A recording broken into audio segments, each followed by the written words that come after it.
And we're back with another Patreon upload. So this one is for a more recent episode. This is for Mad Max Beyond Thunderdome. This was a fun episode. We had our buddy Jason Lenox come back to talk about what's considered the worst Mad Max movie. I would never say that. All the Mad Max films are good.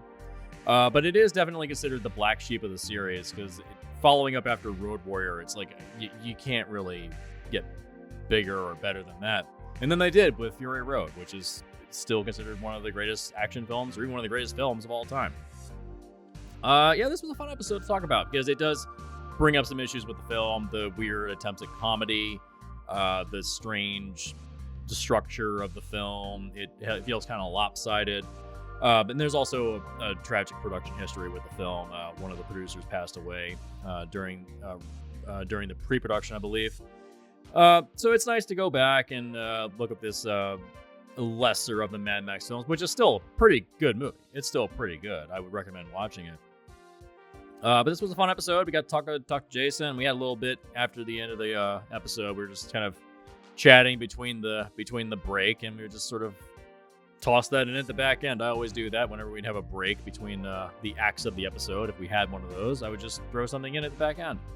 There wasn't really much that was critical. It was just sort of just shooting the shit, just fun little bits.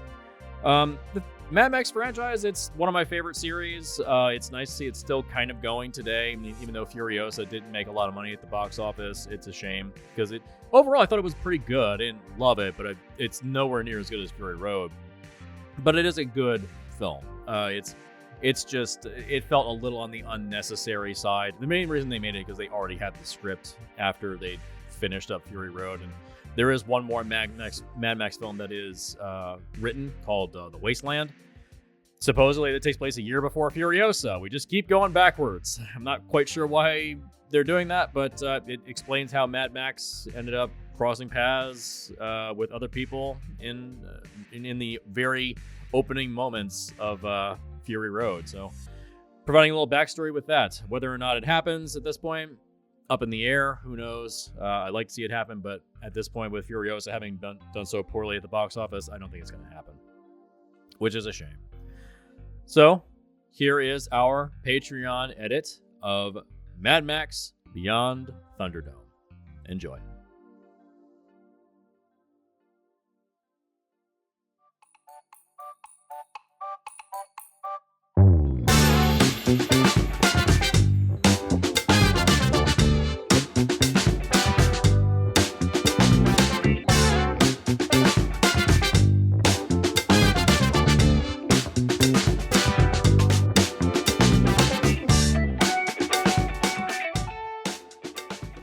Welcome to the Film Rescue Show. I am your Pitchmaster General Seth. I'm joined by the Horror Whore Hope. Damn right, you got my title right this time. And the buff bastard himself is here too, Jesse. I'm here again. I'm trying out a new nickname for you. And our guest, comic book creator, Jason, damn it, your last name's getting cut off by Zencastr, Lenox. Nice. That's your new nickname. Jason, your name's being cut off by Zencastr, Lenox. Well, I'll take it. It's better than, something worse you could call me, but we'll take it.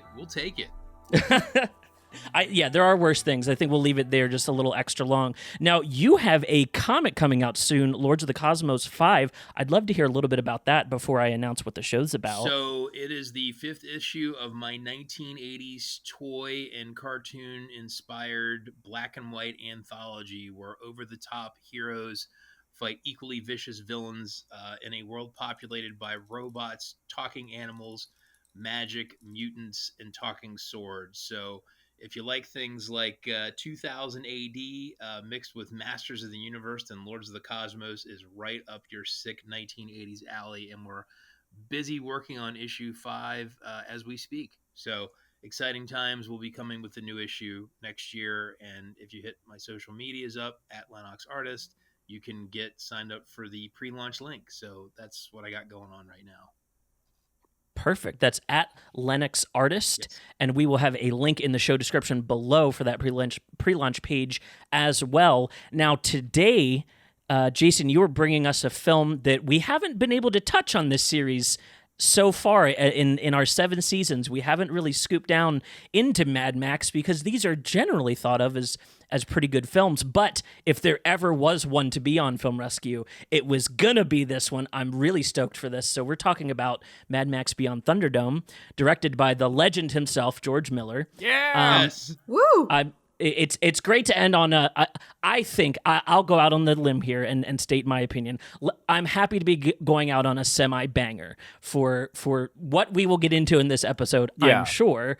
I've got a lot of good things to say about this, so I'm kind of stoked for this episode. This isn't a bad movie. Let's make this clear right now. Yeah, This is I was not about to say- bad film. I didn't have to get blitzed, annihilated, drunk for this, so I take it as Yeah. a win. Right. It's not Dark Knight Rises. I want to say something about that because, as I told you in our pre-show discussion, I literally wrapped up my review watching of this a few minutes before I logged into the show, and Yeah, Jason's coming in hot and fresh. I literally the end music was rolling as I logged in. So the one thing I will say about this film, in fairness, before I dissect it later in this discussion, is legitimately this is a very good film. It's got a solid story structure. It works. It has setups. It has payoffs. It has some really good actors. It has some pretty cool music. It has peak '80s Mel Gibson. But I think the big problem isn't necessarily this film. It's the films that came before it that are just next level apocalyptic cinema.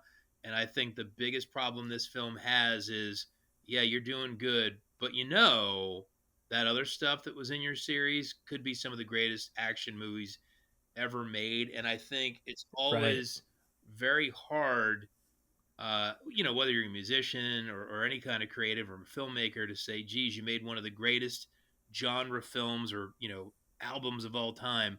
Now what? And right. more often than not, it's like you're not, it's hard, right? So I think that this is not a bad movie. I think if it wasn't Mad Max, you would judge it totally differently. Totally. But it's Mad Max, so I think it just puts you in a weird space with this film. So I think, to Hope's point, it's a fine movie. It's well done. It's got good stuff, but it just doesn't really feel like Mad Max. Yeah, I think that's a good nutshell to start on. That this is very Mad Maxy, but there are parts of it that are not. And I'm glad that we're all in agreement. It's mostly pretty good. So let's run through kind of our reviews and I guess our kind of connection to the series. Since on this show, if you've never listened to any of our other shows, what a shame, first of all. But also, we've talked about Mad Max in other places, just not here. So. Jesse, what's your kind of relation to the series? I know you just read the book about the making of the new movie recently. Yeah. So where was your head at going into Beyond Thunderdome and then popping out on the other end? Well, I had seen Beyond Thunderdome a long time ago. I've seen all the movies. I also played the game, which is a prequel to Fury Road. The game is pretty fuego. I like it. It's pretty good. I mean, it's one of those dropped into a big open environment, collect a bunch of things, kill a bunch of things. Yeah. With a minuscule story running through it. But I've enjoyed this series. It's a lot of fun. It makes no sense when you really break it down, but it's just meant to be fun. This is just a series where you're just meant to not think about it and have fun. Beyond Thunderdome is one of those movies where I watched it once and I was kind of like, yeah, it's all right. And I never really thought about it too much after that. I always would watch the original or Road Warrior and definitely Fury Road before I'd go back to this one. Yeah. That's not to say it's a bad film at all. There's a lot of really good stuff in it. It's just there's just these problems that just really get to me. And in the book, Blood, Sweat, and Chrome. Thank you for getting that for me, by the way. Absolutely. It goes into a little bit of the development of this movie, specifically what happened with during pre-production, where George Miller's production partner Byron Kennedy was killed in a helicopter crash. Right as they were scouting locations, and that kind of hovered over all of the production, which is why there's a co-director on this movie, George Ogilvy. He came in and literally directed half the movie because George Miller was just like, yeah, I'm grieving. I can't direct this. Yeah, yeah. If it feels like the movie is stitched together at the hip by like two separate movies of two separate genres, that's because it literally is. That's so interesting. That was like the first thing I would have pointed out was like, it feels like two movies kind of backed up into each other. Because they are. It's because they are. It's like, that's the thing. Like, George only did half the movie. So you can't lay the blame at anybody's feet because there was a lot of tragedy surrounding this production. Wow. So yeah, it's a shame. Interesting. But overall, it's like, if I had a choice between this and like a knockoff Mad Max movie, and that's also another thing I'd point out about the series, this series is a victim of its own success. List off any like post-apocalyptic Mad Max inspired movie made from Italy. How many are there? There's so goddamn many of these kinds of movies after The Road Warrior came out. Right. There's just so goddamn many. And then just when you then just come back to a series after that long and you just do this movie, it's like, oh, well, there's already been like 100 knockoffs. How are you supposed to come back to it and bring something new? Right. So, you know. What a weird spot to be in. Hope, what about you? What's your connection to the series? And then what was your kind of thoughts on a fresh watch of Thunderdome? I mean, I'm nowhere near as like involved as Jesse is in this series. Yes, I've seen all the movies, obviously. Like it, I feel like if you're a movie buff or an action flick person, like you've seen these movies. It's like kind of required watching. Yeah, it's embedded into you. I didn't play the game though. But I also kind of feel like I read the book as well. I didn't read it, but Jesse talks about it so much with me. I feel like I have like read it vicariously through him. So the most interesting cliff notes anyways. Exactly. It's a really good read. It's a very quick, easy read too. Totally. So, you know, and especially like when the revitalization came out of Fury Road, like everyone was such a fanatic. It, like, you couldn't turn a corner without everyone just, like, quoting or screaming or cosplaying. Like, it was just everywhere in your face. And it was fantastic. Like, I truly did love it. With this movie, though, with this specific Thunderdome, I feel like it's used more so in pop culture than any of the other movies. Oh yeah, just absolutely. Because there's so many other things. So like, I feel like even though I haven't watched this movie in a very long time, I feel like when I was playing it, I was like, oh, I just saw it yesterday because I just watched like 30 different shows with 30 different episodes parroting this movie. You know, like the Thunderdome specifically exactly is like such a touchstone. The Thunderdome specifically, I think I've only actually seen one parody of like the actual kid civilization. Yeah. And that was Futurama. I remember Oh, that. yeah. And but otherwise everyone else and their grandmother like parodies the actual Thunderdome. One of the more recent iterations, I think, is the Rick and Morty. Yeah, so, absolutely. And that's always just amazing. No, but I went into rewatching this, like I said, just it felt fresh, even though it's been a while, just because it's so heavily inundated in our pop culture. But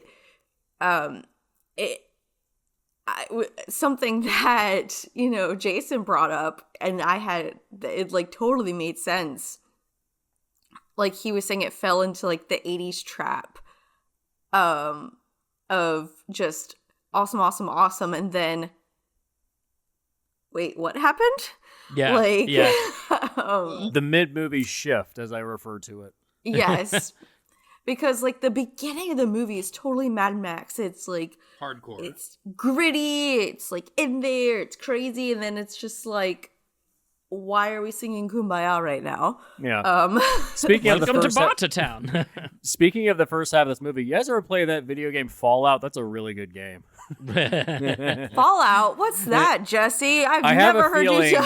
I have a feeling that this is what inspired the Fallout series. I really do. Oh man, this has inspired so much. Just think about how similar the kids' village is to the movie Hook. Like how much? Yeah, I was thinking the same thing last night we were watching. It's Yes. like, yeah, Seth's really gonna like this. Yeah, It looks like Spielberg was copying homework at that point. You know what I mean? He's looking over there at George Miller being Yeah. like, oh, that looks fucking sick, dude. I'm going to put that in Peter Pan. copy the homework, just change it a little bit so it doesn't look like you really ripped it off. Right. Yeah, Well, exactly. well, speaking of Fallout, Jesse and I, we just took a trip. We were doing a horror convention, and instead of like going to the after parties and whatnot, there's this really cool little place. It's called the Vault Bar. Oh yeah. It's in Orlando, and it's a Fallout bar. So like you go in and it's complete post-apocalyptic. It's like really cool and things like that, and it's actually hidden. So you have to like find your way to get to the bar. It's in the back of a comic book shop, Oh wow. and that just totally blew Jesse's mind and our other friend John's mind when I like told them about it. And they're just like, what is this? Like, you know, and it does kind of give, and there was not only like Fallout stuff, but there was like Mad Max stuff in there. Like Yep. there's a big like torso of like a Morton Joe in there, and you know, so it's really cool. So if you're ever in yeah. Orlando, like definitely check it out. Check out the Vault Bar in Orlando.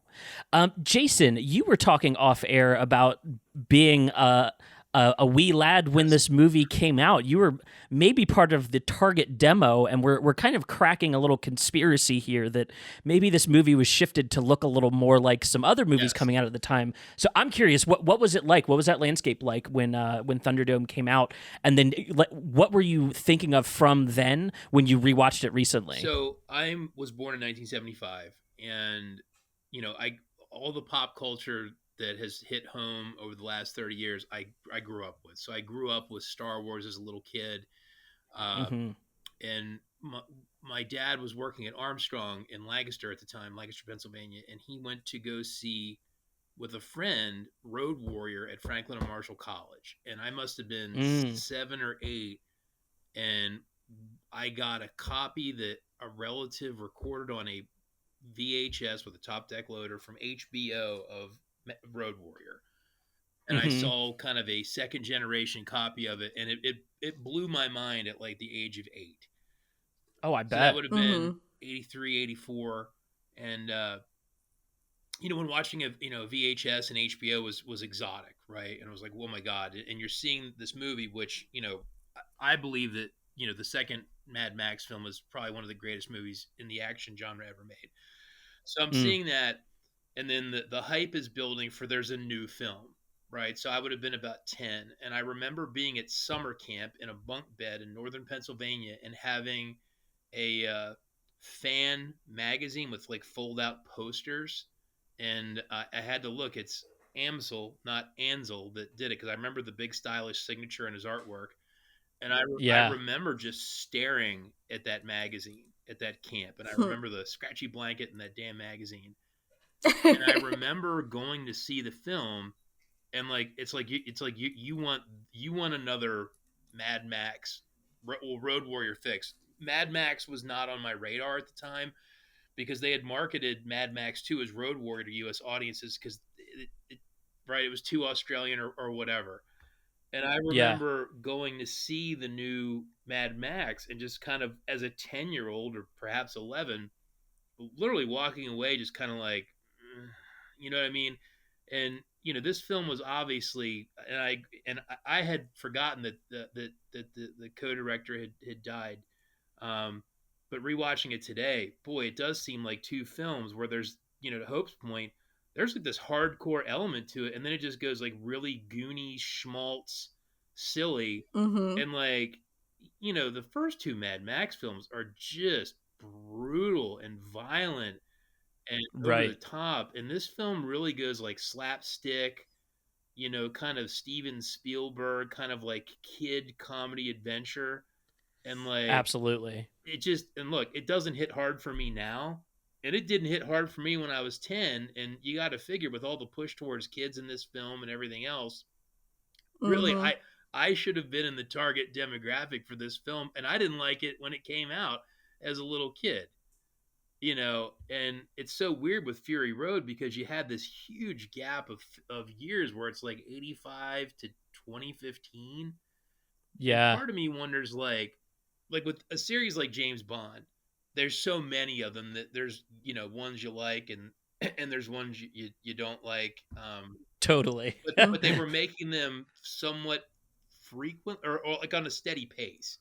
Yeah, like Yeah. every few years there's a new one. Like, Right. So you might say, well, I don't like Roger Moore, but I like Timothy Dalton, or whatever your flavor is. And like with these, it's so weird because it's like, okay, one came out when I was 10, and then one came out when I was 40.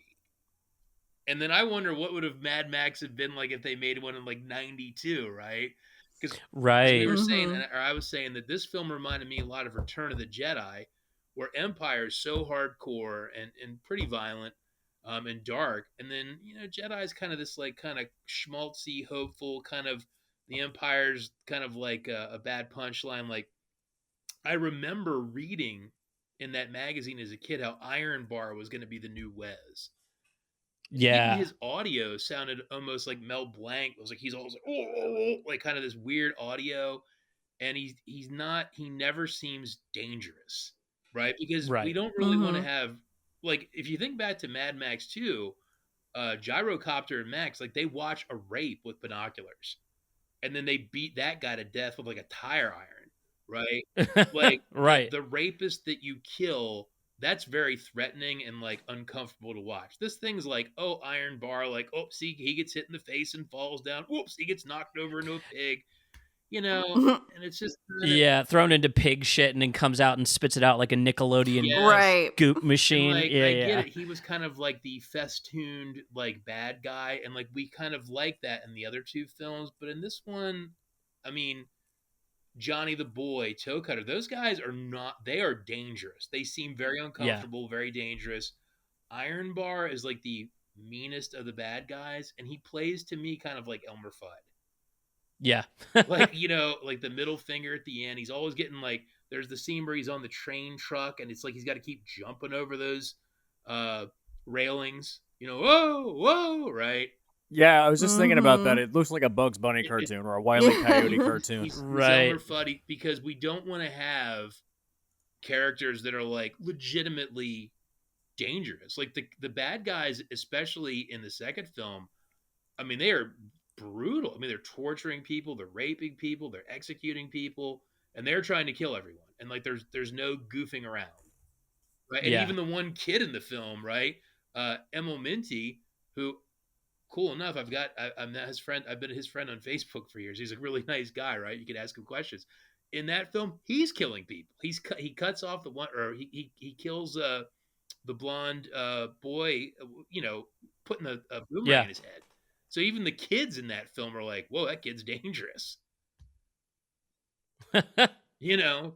Right. Yeah, yeah. The stakes are so much lessened. I mean, even based around like the inciting incident of the film is human drama, right? Like I want you to kill this guy because he's got power over me, and I want power over Yes. him. And that's so foreign to the Mad Max world, which is survival, like survive away from everyone else. Well, and then they make you feel bad because it's like, whoops, he's a fellow with a mental disability, and then you're kind of like, Right. Yeah. oh, like then you Exactly. feel like you're kind of like, oh, you know what I mean? Like, oh, like you know what I mean? It's just kind of this, and well, if we kill him, that'd be, and you're like, okay. I mean, like I get it, but it kind of almost feels like a kind of like an after school special. Then, like, oh, we can't take pleasure in If killing the bad guy.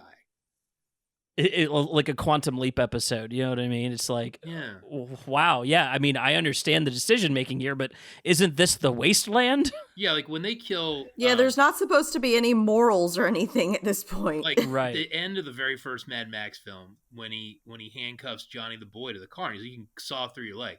You don't feel bad for Johnny the Boy because he set Goose on fire. So like when as the viewer, when he blows him up, or they don't show what happens to him necessarily, you don't feel bad for Johnny the Boy. And like part of it as the viewer in these kind of revenge films is like, I want to feel good when the protagonist gets the bad guy. Whereas in this, it's kind of Right. like, okay, so this guy has, I'm not sure exactly what his, condition is, but it's like we're supposed to feel empathy for him. It's like, but I want to hate him. I want to kill him. And it's like, give me what I want, right? Right. And again, it kind of had that, for me, kind of an 80s after school special thing, like, oh, hey, you got to think more about this, and you're like, but I don't want to think about it. The other films, Yeah, this isn't the movie to do that in. yeah, you didn't feel bad about Humongous getting plastered by a truck, or you know what I mean? Like, they were just bad dudes, right? And it wasn't even clear, and I think it was like, was Humongous a Nazi? In the second film, they kind of make a little bit of an implication there when he opens his gun. Yeah. He's got like an SS pin there. Like, this isn't a guy you're supposed to feel. I mean, you're supposed to like hate this guy. Right. He's a bad guy. Where it's like, it was hard to really. There wasn't really even a bad guy in this film. Yeah, it's going out of its way to like undo anyone that could be seen as a villain. Even the pilot that robs Mad Max at the beginning of the movie gets redemption to fly off with the kids at the end. Right, and I never liked that casting because it was always so confusing. It's like, wait, is that Gyrocopter from the prior film? That was just odd. I still think that's one of the oddest casting choices I've ever seen. Yeah, the whole series has like zero continuity movie to movie. Beyond the first two, I think they kind of, it just spins into its own little pocket stories. The game's very similar in that too, where there's like kind of references to other stuff, but it's not really leaning on any of the other things to present its own wasteland story. There's a level of fandom, and okay, I'll raise my hand and embarrassingly say I love to listen to the Mad Max fandom online, and there's a level of fandom for these films that struggle to connect them all, that they all should be one story. And it's like, my friends, they really don't. These films are radically different. Just have fun with them on their own, which is one big reason why I'm kind of bummed in retrospect that they weren't making more Mad Maxes, because I would have loved to have seen the 2001 Mad Max or the 91 Mad Max or whatever. Whichever one they ended up putting Jason Statham in, because that's what would have happened. Yes. Oh, you do cars in action. You're going in the Mad Max series. Yes, Jason Statham would do that in a heartbeat. But, and the other thing about this film, too, is this is like superstar Mel Gibson. Because the original two Mad Max films, he was like an unknown, that those films made him popular. This is like Lethal Weapon Max. Right. Mm-hmm. This is when he was at the height of his fame. And there is an unfortunate moment when he's about to slap the woman in this film. And I was like, oh, that doesn't age very well. I viewed it more as a punch. Oh, no, he closes his hand after the... yeah, that's right, He's going to hit her open-handed, and then he closes his hand. Yeah, that didn't age very well. Yeah. No, but this was like pre-Crazy Scandal, peak Mel Gibson famous. So then, I wonder, was it like you're too famous to make a film that is really hardcore? I mean, sure. No, yeah. Like that could have been part of like how ideas of to make it more kidified got put in there, right? Like, hey, yeah, Mel Gibson's a little too famous for all this hard edge stuff. If you guys can soften it up a little bit, then maybe we can do, and that's how you get these other ideas into a script. Because a lot of this just presents as like workarounds to me. Like it feels like a lot of workarounds to tell something else that used to be there. Like Barter, it almost feels like this was supposed to be the tale of two cities, like Mad Max being split between two warring factions and then going back and forth between them, and then having it all on top of each other and sending them off to the desert to find an army of children and come back. It's like it feels like a lot of left-hand turns for the sake of extending the story. I think Hope brought up something just really wild about this film. For as kind of flawed as it is, it's actually amazing that scenes that are in the film for perhaps 6 or 7 minutes, like the Thunderdome, and then that really creepy guy that's the announcer, with his 2 minute, one man leave. Yeah. Those things. I mean, I still remember the Tupac, Dr. Dre, Thunderdome. Oh yeah. I mean, literally, that was in like a big time MTV playing music rap video world with like the biggest rappers in the world. Literally not parroting. They literally had a Thunderdome. Mhm. right? Yeah. And it's like, and then that part that literally, it's like they touched whatever the cultural nerve with it is in the film for like 6 minutes, and they never revisit it. Kind of Right. like, okay, and Yeah, that was my big issue with this movie. I think when I first saw it, I was like, "Oh, the Thunderdome is in this movie." Oh, it's in there for like 5 minutes. right, Yeah, and it's named dude. Thunderdome. It's named Thunderdome, Beyond but you're Thunderdome. barely in it. I thought about Beyond that. the Beyond in there is doing a lot of heavy lifting. Yes. Yeah, Yes. It's like beyond the best part of the film is 90% of the film, and it's so that. And again, I know we're gonna rebuild the film today, but that it is crazy where it's like your idea that's like your home run idea, you couldn't run away with it to more, like literally it's Goonies, Yeah. and it's like look, I don't want to give away my thoughts on fixing this film yet, but that was Sure. just- Well, yeah. let's do a sweep back of the things we like. I think that's a worthwhile part of the review because, as we said, I think we've kind of gone through the issues here. That I was going to bring up pacing as the issue. We've solved the pacing problem. We know what happened there. It's two movies. You're never going to get that pacing right. I think talking about some of the stuff that we liked would be maybe beneficial for the fixlator to see if there's anything worth keeping. Hope, what really sticks out to you? What do you think are the strengths here that make it worth the watch? I mean, I think we can all agree that the beginning of the film is really the draw. There's a reason it's at the beginning. Mm-hmm. It's a huge draw. It's such a really cool concept. And then it does take a left turn, as we were talking about. But the thing is, it is gritty. It's this like very primal thing. And because we're reverting back to the apocalypse, it's this primal, it's kind of like dating back to the Roman Colosseums, and I really like that. And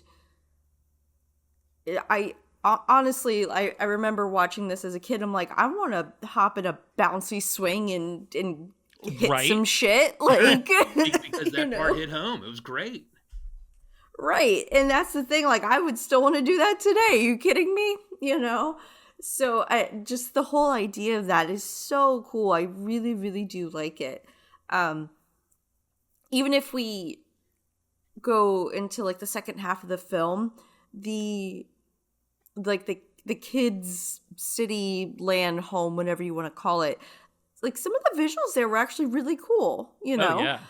Like it might have felt a little out of place, but it was still really cool. Like that's how kids would want to design it. That's it. It's very earthy, and I do like the parallels that they were doing. Like the adults are in a wasteland; they're already ruined and destroyed, or these kids are in a lush, green place of like rebirth. So I did kind of like the parallels of that. I really like, I don't know how intentional this was, but I kind of like the middle finger it's giving Lord of the Flies to be like, yeah, okay, the issue there was these kids were trying to be just like their parents. They were trying to like redo what their parents had. Whereas if you void them of all that, if you just let them, they'll probably be okay. Like that's kind of the movie's just saying like, yeah, these kids would probably be all right. Like they're all clean slates at this point. So yeah.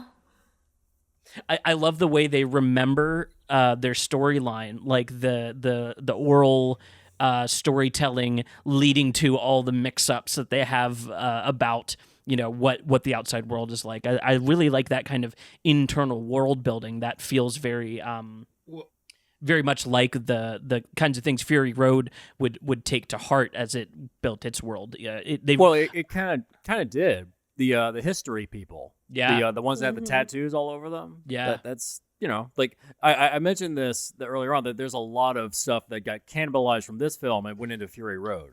Oh, there's a straight up war boy in the kids' Yeah, camp. there's a war boy in here. Like why?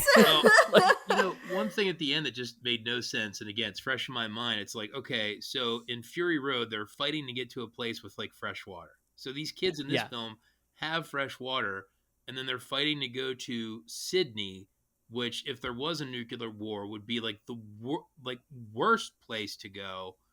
Where it'd be the most radioactive, the most blown up. Where it's like, so that was just kind of like, okay, yeah, I get cities are cool, but like they were already in the best place. Wouldn't they want to go back to fresh water, fresh air and trees versus, Yeah. hey, here's a place with no water, no plants, no food, and probably got hit with direct, nuclear attack. It would be so that was just kind of like, okay, so you're gonna sit in a skyscraper.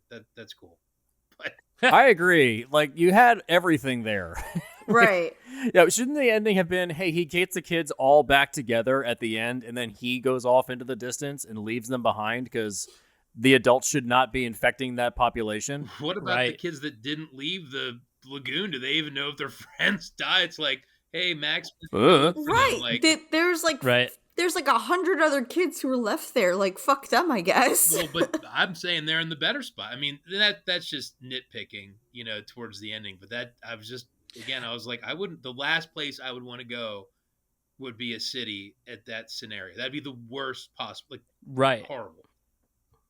Well, Jason, you were saying you're aware of like the Mad Max fan areas, and isn't one of the like running fan theories that the kid who stayed behind there turns into the Mad Max from Fury Road, and that like Oasis is what Immortan Joe takes over in the time span that passes, So, and that's kind of like one thing that drives me nuts with like the last 6 or 7 years of fandom is trying to connect everything. And I've heard that stuff, and it's just like, what? And I think Star Wars did this to us, where it's like, hey, the more films we're doing, the less people it's about, and it's like everything's connected, and like everybody wants to find these Easter eggs.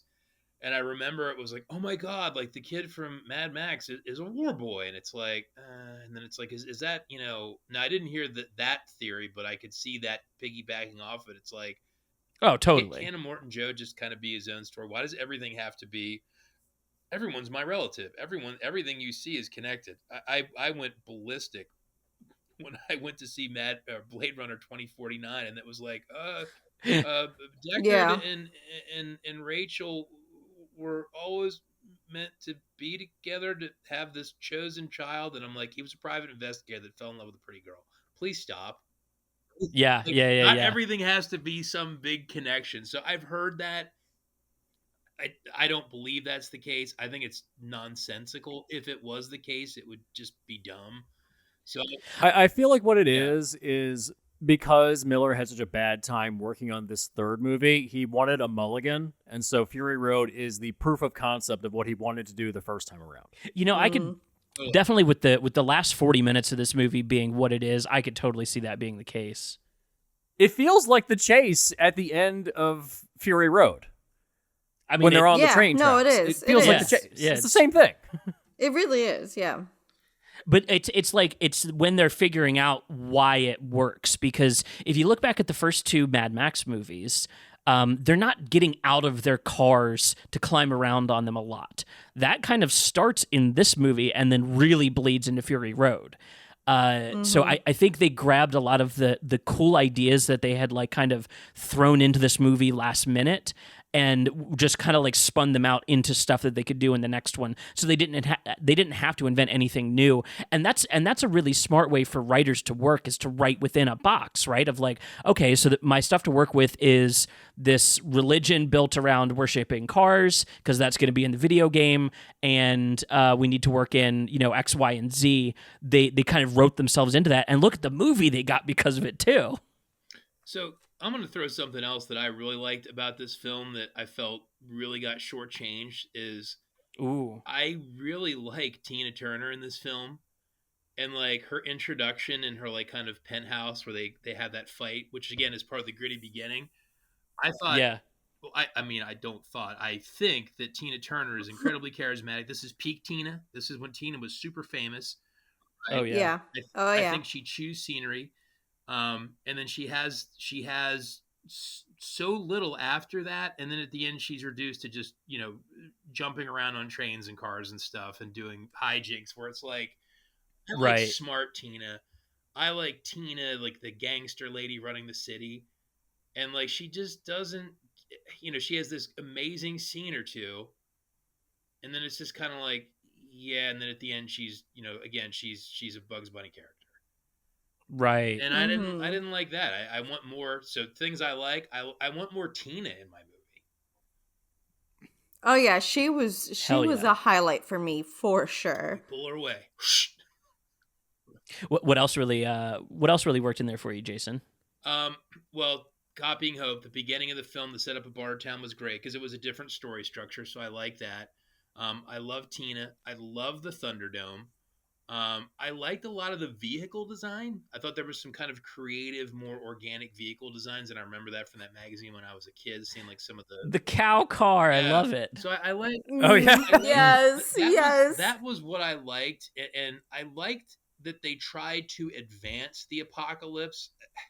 It just, the fact that it goes full Goonies for me just killed it, but that you would have different, perspectives as like children that are surviving through. So I like the concept, but it was kind of like, it just, the execution was dumb for me. So, I mean, the stuff that I would save, peak Mel Gibson, peak Tina Turner, the Bartertown intro, and then give me more of the whole crazy laws and gladiatorial combat.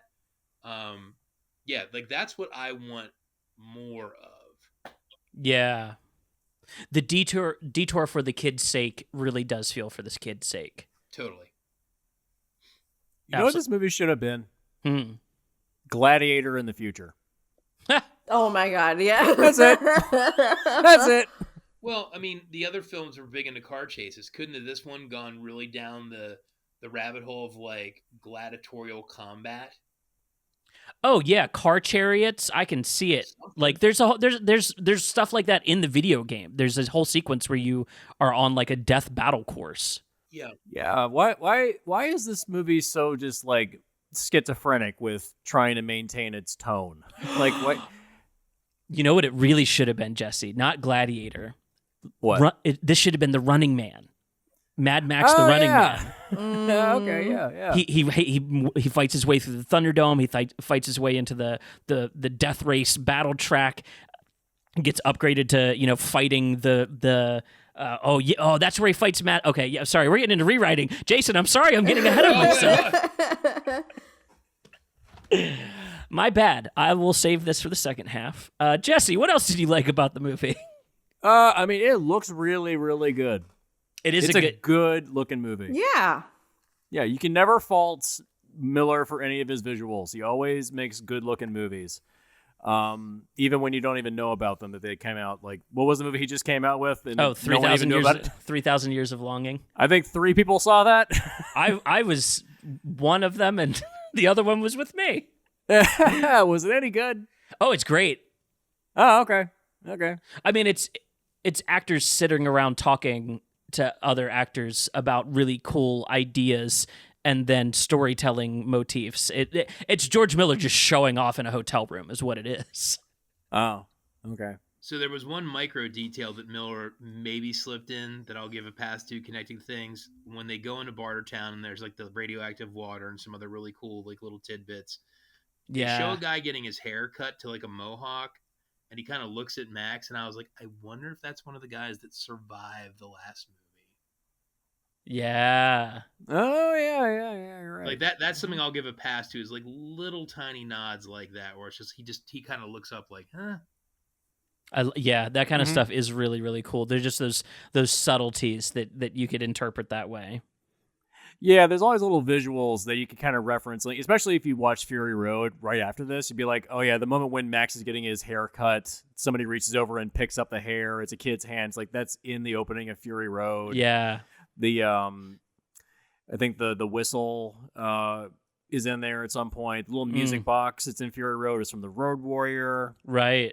Yeah, it feels like the Road Warrior. It's like a complete restart, but it's also meant to be a sequel. It's like that's why whenever people try to point out this is like a one main continuity, I'm like, yeah, shut the hell up. Yeah, like, it none almost, of this makes sense. It feels like different myths. It's like 1,000 Arabian Nights, right? Where it's like it's kind of meant to just be like, hey, this is about the setting, and then Mad Max is the character entry point. But from there, we're gonna tell different kinds of stories here. Yeah, the only one that's actually going to be a direct sequel, or actually prequel, is the new Furiosa movie, which just wrapped. That's the only one that's going to be a direct connected story to Fury Road. That's it. Everything. I think he has one more movie after this, which is The Wasteland, and then he's done. So Wow. I mean, let's be honest here. There's gonna be Mad Max movies after Miller passes away. We'll make one. I agree. That's the sad thing that I can tell you right now. Even though this is Miller's property, there will be other Mad Max movies being made after he's gone. 100%. Because Warner Brothers owns it. That's the sad thing that we can say is that just, oh well. Just like everything else, it's taken, it's remade, it's rehashed. Like there's no escaping. It is what it is. I mean, personally, I think the best thing that can happen to all these properties eventually is they go public domain, so anyone can make them, like Dracula or Sherlock Holmes.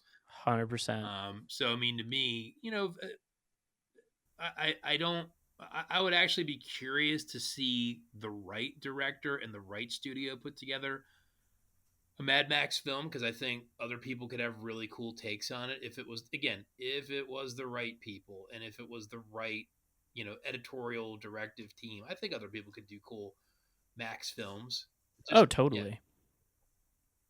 Yeah, Devin and I actually wrote a Mad Max short script way back in the day when we first started writing together, and it was about him encountering a war boy as they're going into nuclear winter. And so it's about to get like real, real cold, and he eventually gets in a fight with this war boy, and he ends up killing him, only to find out that the war boy was protecting a younger little kid off somewhere else that Max goes and hunts food for the winter for and leaves with him, and then leaves. That was kind of the whole short. So there's tons of stuff you can do in here. Like it's a very fruitful environment if you're willing to like not try to grab onto continuity as the thing to hold on to. It's like, no, this is the feeling of being in the wasteland. That's the thing to hold on to.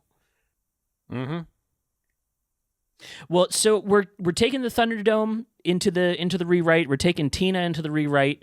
Anything else really jumping out at us that's like we have to pull that into whatever version we write out from here? I like the guy that you got to make the deal with to get in and spit on your hand. I thought he was a really good ancillary character. Oh yeah. Oh yeah. Like deck the whole thing out with like really interesting side characters. That's like a must for a Mad Max movie. Also, we need to decide what kind of movie do we want to make. Do we want to continue with Goonies, or we want to do gladiatorial arena kind of stuff?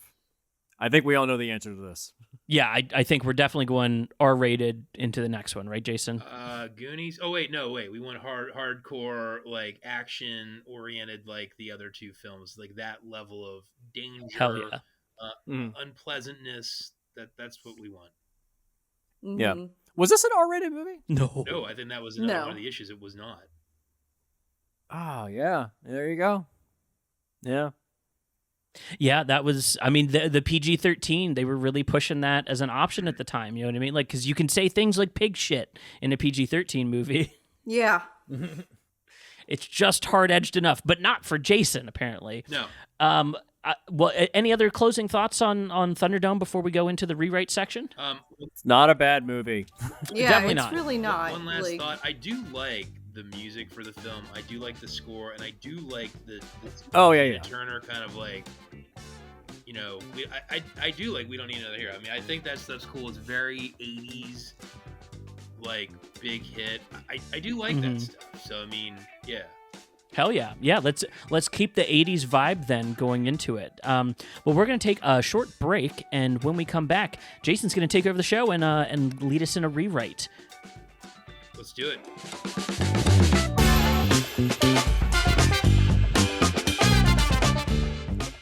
Hey, it's Jesse with your mid-episode break. So here we are wrapping up season 7. I can't believe we've gone 7 seasons of this show.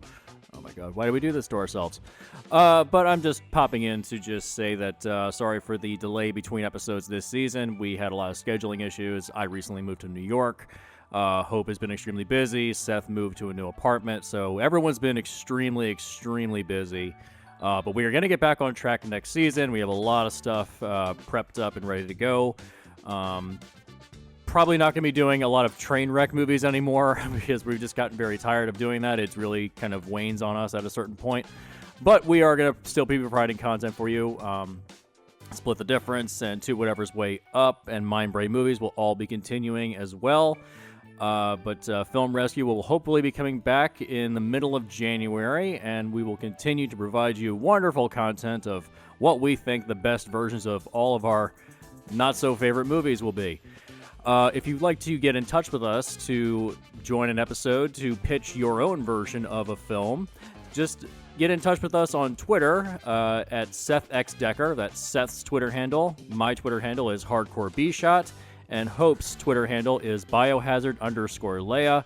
Get in touch with us, and we can get you on the show as quick as possible to pitch whatever film you'd like to do. Good, bad, mediocre, indifferent, whatever it may be. We'll help you get your pitch ready to go. And now, back to the episode.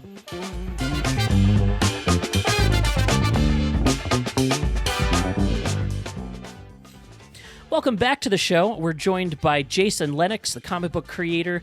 He is here to promote his new comic. That's Lord of the Cosmos 5. And you have a pre-release link down below, if I have remembered all that correctly without even looking at my notes. You are correct. You have won a prize. We just don't know what the prize is.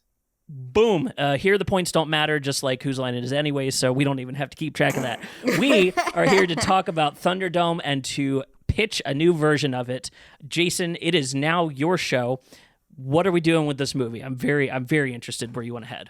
Well, I think where I want to head with our creative direction on this film is that we want to get rid of what I have described as the Goonies 80s kid vibe, and I want a sense of danger in the film. I think that is my edict to you, my creative team, that no more Bugs Bunny villains, right? I want villains that actually seem dangerous, and I want something that is more in line tonally and spiritually with the first two films. I want to save the elements that are great. As Hope has pointed out, Thunderdome is a cultural touchstone, and I think we're going to lean on that. And our Beyond Thunderdome won't leave the Thunderdome until there's like 5 minutes left in the film. That's Beyond Thunderdome, not after 15 minutes, right? So that is my very broad creative direction to say that no more Goonies, no more kid hijinks. I will steal a quote from my 7-year-old who walked in on me watching this, and he seemed to greatly enjoy the movie. And I said, "Why do you like this film?" He said, "Daddy, because the kids are doing everything, not the grown-ups, and I like that." And I was like, "No." Let's not foster that in you. Yeah, it's out. Shut that shit down. Your opinion is wrong. Yeah, so the kind of the ham-fisted hitting the guy in the face, driving the truck at the end with the frying pan, an iron bar getting knocked over and thrown into things like he's Wile E. Coyote. All that's got to end, and I want a more hardcore film. I'm thinking it's going to be more futuristic Gladiator, where, like, if you look at the film Drive, I love Drive, and I think one of the cool things about it is there's 3 huge driving set pieces in that film. I think what we want to have is Thunderdome is driving the story and everything in the I like how they have their quasi court system, right? We can introduce more things like that, right? Like the busted deal, spin the wheel, and perhaps other things that our creative team will make up, where we'll explore more into the bizarre world of Thunderdome and Bartertown. Okay, so I'm going to throw this at you. What if we don't have a car chase in it? Can we have a Mad Max film without a car chase? I'm willing to say yes. I don't know if the fans are going to allow, but I'm willing to say absolutely, yeah, wherever we need to take the story. Because the car chase in this film just seemed like such weak sauce, where it's kind of this corny train. It was so weak. The slowest car chase in all of human history. It's the training wheels for Fury Road, for sure. Yeah, and it's almost like if your car chase, like the car chase in the prior film was just, it's like this unbeatable standard. It's like, why try to compete? Why not don't have a car chase in this film? You got one in Fury Roads. We got one. We bring it back to cars. I get it, right? But totally. No one remembers this film because of the stupid train where the guy with the colander hat is holding the 2 cars, right? And they have the little tiny dude, and like they're passing it back and forth. I mean, it's literally like no one's remembering that. So if we just didn't have a car chase and had more amazing fighting, because like Hope said, everyone remembers like, hey, we're doing this wild gladiator bungee cord stuff, 2 men enter, 1 man leave. That's great. No Yeah. one liked that car chase. It's corny. So Well, and that's not to say we can't have cars in the movie. You know what I mean? Like, this is Just a bustling not city. that. We don't have to concentrate for them as the plot driving. Absolutely. yes, I'm getting like thoughts of like Escape from New York. Ooh. yes. Everything You know goes how, back to Escape for New York for you, Jesse. Well, think about it. Everything. There's literally a gladiatorial fight in the middle of Escape from New York. Mhm. True. Yeah, and then there are cars in the movie, but they're not like leaning on the car stuff. You know? I wonder if they're set in the same universe. I mean, they could be. I've had a theory for a long time that Terminator and Mad Max are set in the same universe.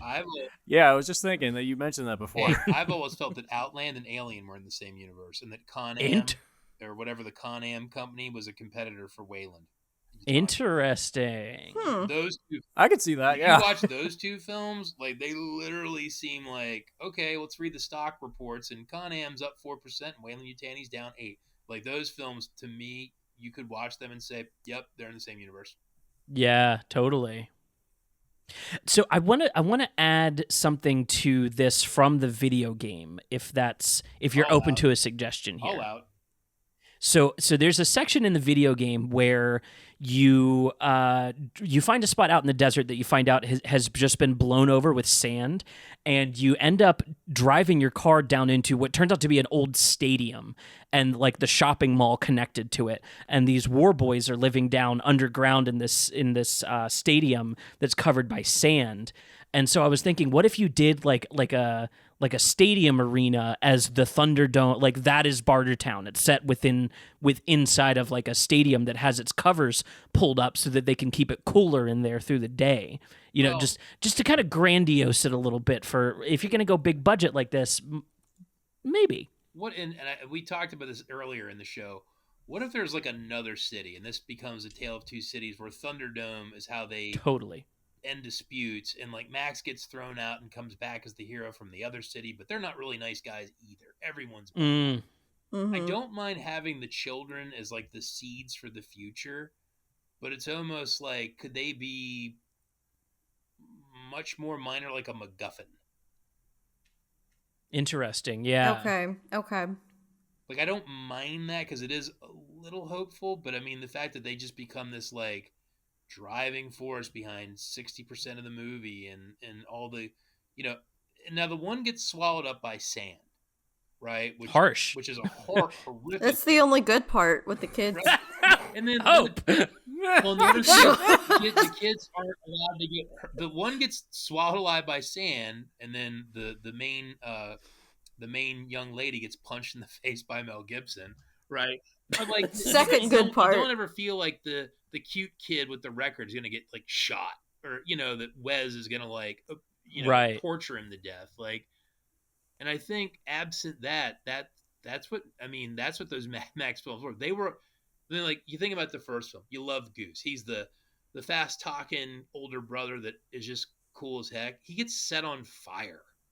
Yeah. And it's like, but I like him. It's like, nah, Johnny the boy who you hate burns him alive. Like, so like no one's safe in those films. Like, oh, you like Max's wife and baby? They get run over. Yeah. Like, and it's just like, this is like hopeless.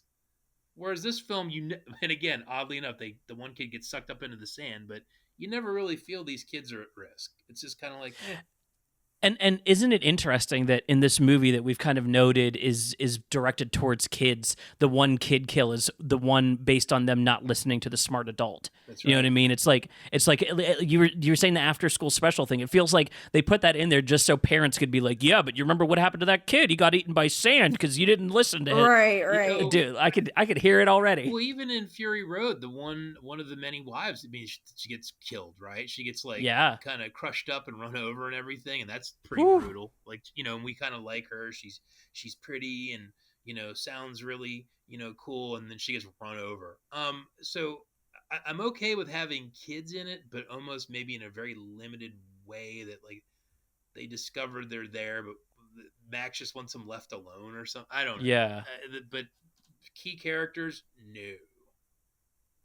What if the kids are being forced to become new gladiators? I'm Jesus okay with Christ. that. Yeah.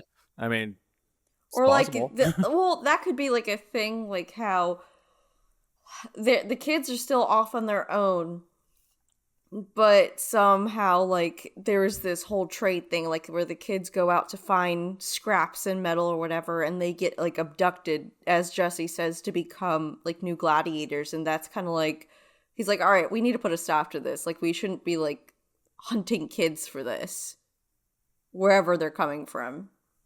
So we're agreeing that the kids can be in the film, but in a much more limited basis. Like I go back to the feral kid, Emil Minty, in the second film. He's in the film, and he's a key part of the film. But if you think about it, no one's ever like, oh, Emil Minty was so lame. He was like the Ewoks. No, he's hardcore. I mean, he's at the climax of the film, crawling out in the truck. He's trying to fight. He kills one person, like, and you also feel that he could get killed. Like he is, you know what I mean? Like, and he doesn't, but like, it doesn't feel like he's this safe, like, wop, you know, I was trying to do the wah, right? Like, you know, corny noise, like you never feel like he's at risk. You know, I'm figuring it out as you're saying it, Jason. The first two and Fury Road have elements of a Western to them, where the way Westerns treat kids is like, dude, kids were a fucking liability out here. Whereas this movie puts kids at the heart to protect them. So maybe we can find a way to keep that. Let's try to find a way to make kids the heart of the movie without putting them in like the through line action of the film. I think that'll maybe satiate what this movie was aiming for without having to keep all the schmaltziness that comes with it. You know what I mean? Yeah, I think schmaltz is the right word. I mean, the kids are they're just super cute, and they just get too much. They get too much run, and I don't know. Like Feral Kid is like one of the greatest kid characters ever in a movie. I mean, literally, he's so good. Which again, kind of like the car chase in Road Warrior is so good that it's like, you know what I mean? Like, do you even want to go there comparing yourself to this, or just do something different? So yeah. So let's start with our first act. We said we liked the opening a lot here. Mad Max getting chased down with the camels, all of that can kind of stay. You said almost leading up until that he runs into Tina Turner in Barterland, right? Yeah, I like the whole I mean, everything with the blind guy playing the saxophone and everything else. That's a Star Wars move. That's a very Star Wars feling thing. Yes, but it's very 80s feeling. I do like that. But you know what started in that scene? Iron Bar falls and then gets back up. That's where his slapstick stuff starts. Yeah, because Max doesn't kill any of them. He just beats him up.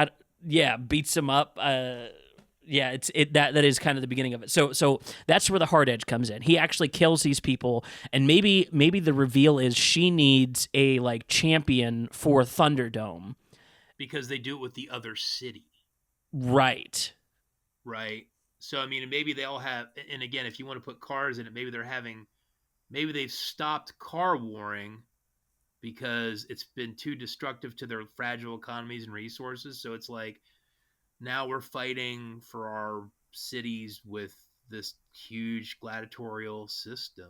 Right. Yeah. So it's like war stays at bay because every X amount of time each city sends in their gladiator to fight. Everyone gets to fight. Everyone gets to like sell merchandise. It's like useful for both of their cities, and then they solve their qualms that way. You know, like border disputes and things like that. It's their entertainment and their judicial system all tied into one. Right, and and kind of maybe the hostility that she has with Master Blaster as like the leader of alternate city. Yeah, because they make the power in Master Blaster City, and then her city is the commerce city. It's the tourism city that everybody comes through, and they're interdependent on each other. And they hinted at it in Fury Road, like just like a whisper, and I heard it was dug more into in like the comic book adaptation that I never read, that they mentioned like, oh, there's Gastown, there's the Bullet Farm, and you're like, oh wait, what? Yeah, those pop up in Fury Road too. That's something I like about their world building is when they don't explain because it's in the name Bullet Farm. Yeah, I know exactly what happens there. Right. So, I guess the question would be, to move into the second act, how many villains are in this film? Is there one extra city or two extra cities, and how does that work? Are there several different cities and it's like a tournament? Yeah, yeah. Let's do some building into Fury Road. I like that. So every city has their own gladiatorial candidate to throw in. So yeah, there's a representative from. So yeah, it's becoming more and more like Running Man. The more we do this, everyone's turning in their Running Man to go into the tournament, the Thunderdome, and then it's kind of the wheelings and dealings that are happening outside of that. Right, and then maybe there could be something going on where they're going to try to use the Thunderdome contest to start a war with all their vehicles. So you can kind of have that, but not a chase, right? More of a war, like different, just a different setup between trucks chasing each other. You got to just mix it around a little bit.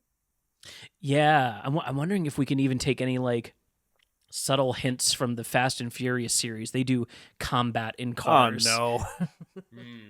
No, I'm serious though. Like there's a version of that in there where like you can, because to what Jason's saying, it is kind of boring to just have them like drive out into the desert. But if this is more like a death race scenario or a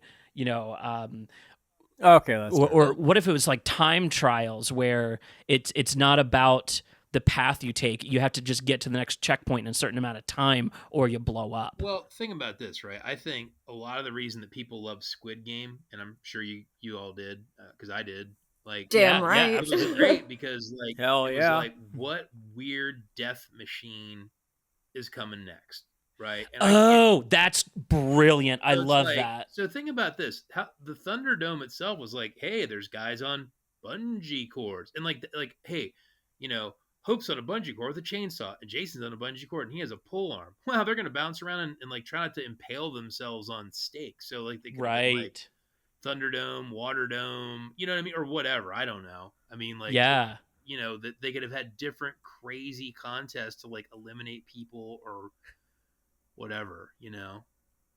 What if this is leading up to like the once a year they have like one big game. They have like smaller, kind of everyone has their own little jungle gym Thunderdome in their city to settle their local disputes. And then once a year they have a big one set around one of those big like mountain excavator machines. Mm-hmm. You know what I mean? Just to give it that like kind of wildernessy Mad Max, like stripped out land kind of feeling, and they have this huge game center built up around that, and that's the big like the Battle Dome. Could see that.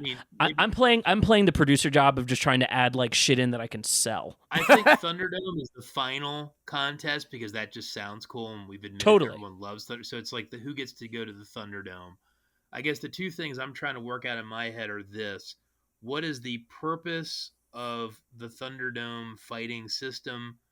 Is it like a once-a-year contest to grant someone something, or is it just like to keep the peace, or does it get activated not on a regular basis, but if there's a conflict, and what is the mechanism of the conflict that makes this work? And then the other big issue is how do we put the kids in this film and not have them be the center of the movie, right? Yeah. Because I'm leaning towards like what if this is like is a feudal marriage system where like Tina Turner, if her person loses, she's going to get married off, her town's going to get consumed by the person she gets married to, and then if his warrior loses, then they still get married, but she owns everything. Like it's kind of just like because she's the ruler of her town, she's just trying to use this as like a useful marriage arrangement to own more of the wasteland. And then on the inside of this, we have Mad Max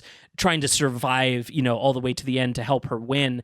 And within that, that's where we need to dangle a kid in here. He needs a reason to keep going. Like he needs a reason to not be trying to just escape at every moment. What about something like this? Like it always seemed weird to me that they fly an airplane and hit Mel Gibson in the head. That was always a weird starting off point for this film, Oh, right? sure.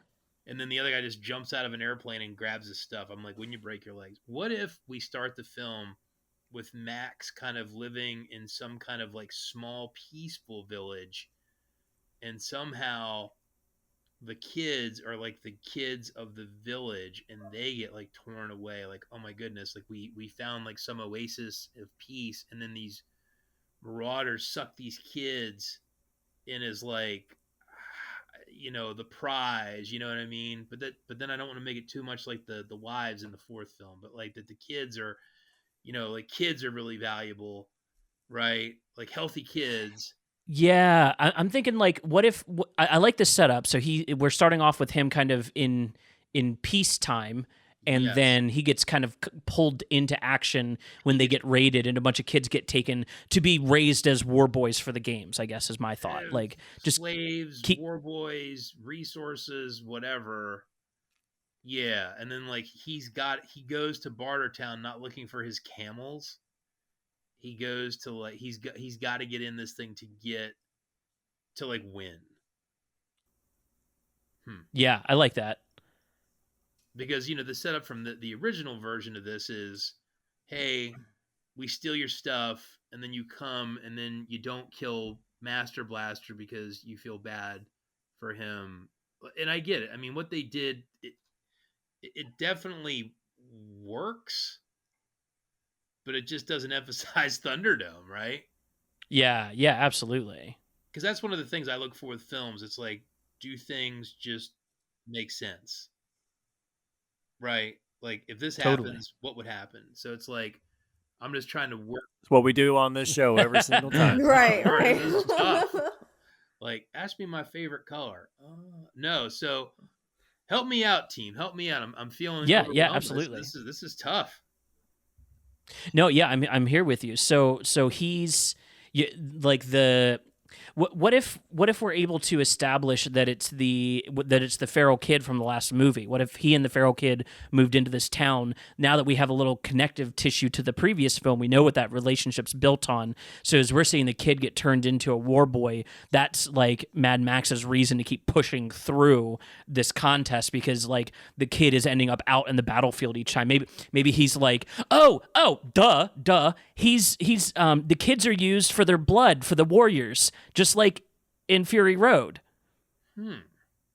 Because they're new, fresh blood. They get hooked up to the IV thing. So that's where he's going in to save the kid. So then in the fourth movie, when he becomes one of the IV bags, we have like a connective tissue from the last movie. Well, I would say the only thing is, I guess to me, is I think the film, one strength of this film is some ways it does stand alone, that these films don't need to be connected, because we've kind of admitted outside of the first two, they don't really seem to. So I don't want to go too far into like the future film that we wouldn't have had in 85. Yeah. So I guess I don't want to go making it too much like a prequel for Fury Road. I'm thinking we got to make it kind of an 80s standalone, like it's sort of just a story of Max without connecting, except that it's just another Max film. What if the kids are used as black thumbs? What if they're like put into these like death machines while they're out in the games? And so it's just like a super dangerous situation for all the kids to end up in. So Max has to like basically find a way to deactivate the whatever machine that the kid ends up in each game.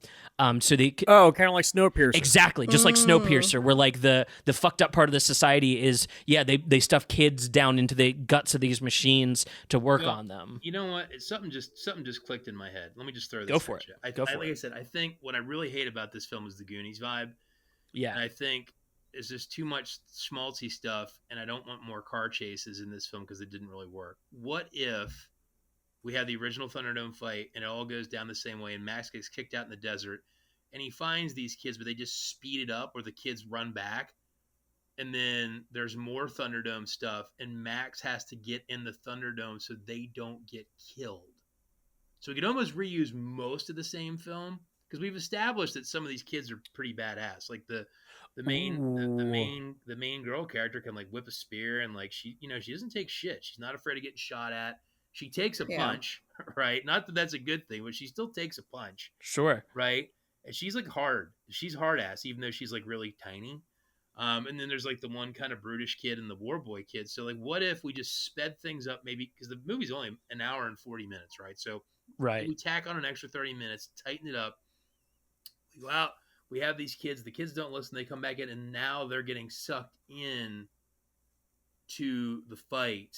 And then if Iron Bar is not just a complete klutz, and what if he's like a main villain? Then what if like Max challenges to become the ruler of Bartertown by like winning the Thunderdome system with their crazy legal system? To me, Ooh, interesting. to me, it's almost like let's try to reuse as much as possible, but like deep six the car chase that makes no sense, and as opposed to like let's run away to Gyro Man again. Let's come back and do more Thunderdoming or more gladiatorial stuff. Yeah. What if he save has the to kid. do a tournament per kid to say like there's just less kids overall, and so when he comes back, Tina Turner's like, all right, you can win him back, but you only get one per win, so he has to go through like an onslaught instead of just one Thunderdome. Now you would montage that up a little bit, of course. Like I don't think it would linger as long as the first fight because you understand the rules now. But like you could kind of push like maybe a ticking clock aspect or anything like that, and then we're not worried as many kids floating around in this thing. It's just a couple of them that he found out in the desert. Well, it could be he wants to take him back. You know what I mean? So I'm kind of leaning more towards keep it the same, get rid of the car chase, tighten up the whole like kids out, kids back. Yeah. Right? Because there's a lot of just kind of like, here's Max passed out with the kids talking. Here, we have to show him the airplane. Like it just seems to me you could have sped that all up. What if him getting the kids back was the mission? What if like after the Thunderdome thing, they're like, you know what? All right, fucking, we won't kill you, but you have to go get our kids back. Like that's part of it. Wait, who's asking him to get the kids back? Tina Turner. I don't remember her having. So the kids are from Bartertown? Yeah. If we link their story back in so that they're from Bartertown, or even just a nuisance to Bartertown. Oh, so are we dumping the Oasis thing? I mean, it's if we're trying to cut for time and get the kids into the city faster, I think it makes sense for them to be more closely linked to the city. Yeah, you're right. Yeah. I disagree. I think you could have the kids there and like just trim it up. And the kids are innocents, which I think it's interesting that they're innocents. I kind of like that in the world. It's just that they become too much of a focus, and there's just too much Goonie schmaltz stuff, which kind of goes back to the two directors thing, where it's like, you feel it. And I guess what I'm saying is, we can have the story path go the same, except the kids get sucked in as the kids get captured, and then Max has to like maybe take their place. Hey, the little kid has to fight in the tournament unless you'll be the champion. Oh, okay. Yeah. Right. I see what you're... So they're using the kids to kind of like draw him in. Yes. Yeah, I like that a lot better. That's cool. I like that a lot. I like that a lot. He has to keep fighting in like more tournaments to get to the top. And then I'm just kind of seeing the climax is that like, and we would almost either have to make Iron Bar a tough, like a real villain, or introduce multiple guys at that tier. And then so here's a question: is the climax he fights Tina Turner in the Thunderdome? No, I like the idea of her kind of just being like a kind of jestery character that like really likes Max kind of at the end of the day. I think her calling him Raggedy Man at the end of the movie proper is a very much like she kind of digs him. She likes what he's got going on because he's got tenacity. You could almost have the same ending and have her say Raggedy Man. Like you can have anything you want because he wins the tournament. Yeah. But I think so. It's almost like we could save that Raggedy Man. Then she doesn't have to die, and she can be like, ha ha ha, Raggedy Man, you're the champion, and he just like kind of walks off, and the kids are free or whatever. So I think that's really the like we keep the beginning. Yeah. We just tighten the hell out of like he goes there, the kids learn about another place, and they go there, and they get sucked into the tournament, and then he's got to go and get in the tournament to save them. I think that's the fix that beyond us just making a totally different movie.